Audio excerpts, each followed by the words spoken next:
ladies and gentlemen, we have the privilege of having here with us Shri Pradeep Jain for the keynote address.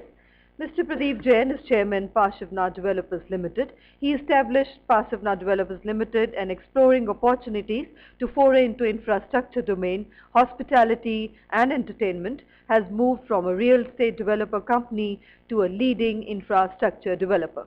A managing trustee and vice chairman of Moradabad Institute of Technology, Mr. Pradeep Jain founded the Pashivnath Foundation for his corporate social initiatives. With those words of introduction, I have the privilege in inviting Mr. Pradeep Jain for the keynote address. Ladies and gentlemen, please put your hands together to welcome Mr. Pradeep Jain. Thank you very much. Chief guest of this morning, Dr. Rana. Special guest, Dr. Saroop, Dr. Chandrasekhar, dear friends.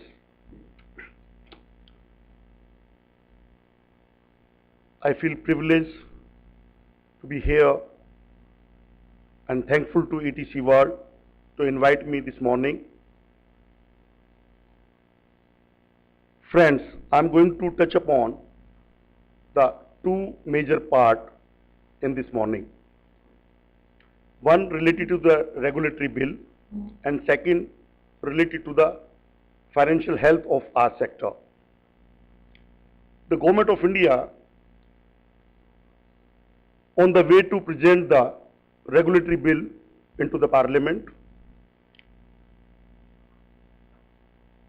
We had a debate on behalf of the CREDAI and the other R associations with the Ministry of HUPA, Urban Development Ministry, and they have forwarded once that regulatory bill before the Cabinet for the Cabinet approval and then to forward to the Parliament for Parliament consideration. After long debate, we reached to the conclusion related to the regulatory bill. A, we are not against the regulatory bill at all. We are thankful to the Government of India to think about our sector, to regulate, because our sector completely unregulated. But we want all the stakeholders need to be regulate, not only regulate to the developer. In the shape, the present regulatory bill only just to regulate to the developer, not to all the stakeholder. What we want, all the consumer, financial institution, local authorities and the policy makers along with the developer need to be responsible. As an example, if as a developer we are developing say a project of 1 million square feet, we have the clear title land, we got all the approval sanctions and build the building. And then we approach to the local authority to get the completion certificate. And they are not giving. What is my fault? If my building is 100% as per sanction plan, as per regulation, as per the requirement of the government Bible or the authority Bible or whatever be the requirement, and then the local authority, they are not giving me a completion, how the regulatory bill hold me as default or defaulter? That's why we want all the stakeholders need to be part of regulatory bill. And from CREDAI, from NAREDCO, from other associations on regular basis, we are interacting, we are talking with the government authorities, we are talking with the Urban Development Authority, and I think now they are changing the bill and very soon we are expecting the fine print before us. And again I am repeating, we are not against the regulatory bill on behalf of CREDAI or on behalf of the other associations. We are together on regulatory bill.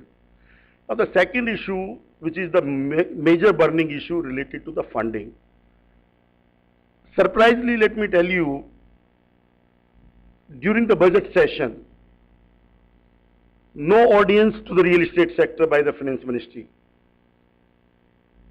When we approach to the Finance Ministry, then they say, okay, you give your in writing representation. Real estate sector the second largest employer, real estate sector, giving the huge contribution to the GDP, real estate sector supporting to the around 260 industries, real estate sector contributing the large direct or indirect taxes into the government collection, and no audience to the real estate sector. Why? The government, if you see the financial bill, no benefit or no consideration about our sector. The bill talking about shelter for everyone, but how the developer provide the shelter to everyone when we go to the local authority to get the sanctions? All the charges are the same related to the affordable housing, mid housing and the luxury housing. Conversion charges, EDC, IDC, other charges are the same. The other side, when we approach to the government authorities for sanctions, we have the 20, 30, 40 authorities. Takes 2, 3, 4 years to give us the sanction. The land cost and the cost of interest and the other cost is increase, I think 3 to 4 times or 5 times sometime. We have put up a paper before the government. Honorable Urban Development Minister in 2011 in one of the conference in Singapore unveiled that docket. We have given that complete docket on behalf of the CREDAI to give a process to give us the sanction in 45 days. The government, we are completely failed to understand why they are not adopting that. We have given the docket related to the mission transparency. Everybody appreciate, but no implementation. When we approach to RBI for funding to our sector, I think our sector completely into the negative list for funding. For loans for land, no developer required, no financial institution from last 5 years lending to our sector. But for construction gap funding, the financial institutions, banks, they say the real estate into the negative list. We need to provide the additional reserves for that, and we are not looking real estate as a major sector to fund. In October 2012, we had the meeting with the Finance Ministry, then with the Banking Secretary, Mr. Mittal, and then they start talking with the banks, and then they are able to organize some of the meetings with the group of the bank chairmen, and they are ready to start accepting the proposals and looking, but on ground, the disbursement and the sanction very, very limited. The cost of funds very high.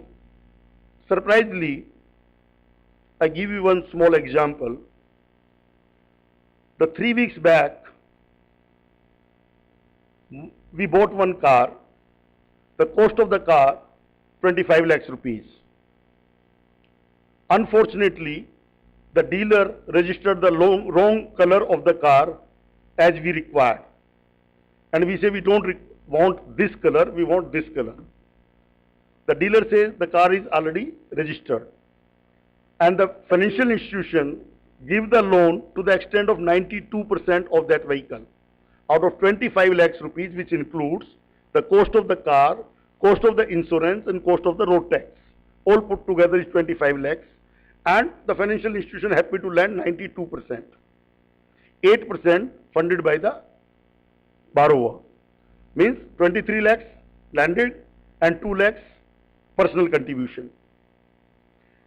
When we asked to the dealer to change, then he said, now this car we are not able to sell more than 18 lakhs rupees. Car in the showroom only, not on the road, only just registered the car in the name of the borrower. Means almost 30% price goes. I wanted to know any real estate asset of its kind. If somebody go into any developer office or to buy a property, they immediately appreciate, say in 2 months time or 3 months time or whatever be the time, no depreciation. All financial institutions, they are very happy to lend car, not to the real estate. And the rate of interest of that car financing is about 10.25%, as against the home mortgage in the tune of about 11%. So this is the approach that all financial institutions and the policy maker, they are happy to lend to the depreciated asset, not to the appreciated asset.